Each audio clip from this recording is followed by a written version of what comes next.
Всеми любимый трехлитровый дизель в рестайлинге 23 года выпуска. Автомобиль с пробегом всего 19 тысяч километров.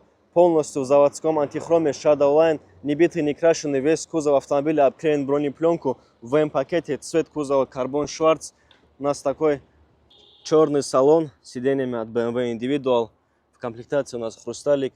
По салону карбон-пакет, 360 камеры, проекция на лобовой, акустика Harman, черный потолок, панорамная крыша с люком, сиденье с обогревом, с вентиляцией, с поддержкой ног, с боковой поддержкой. Также спинка ломается. Пожалуйста, такие ремни. Также такое заднее пространство. Шторки стоят. Здесь также карбон.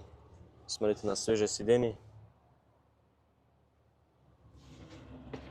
Этот автомобиль у нас в наличии. Не битый, не крашеный, повторюсь, в идеальном состоянии, полностью проверенный.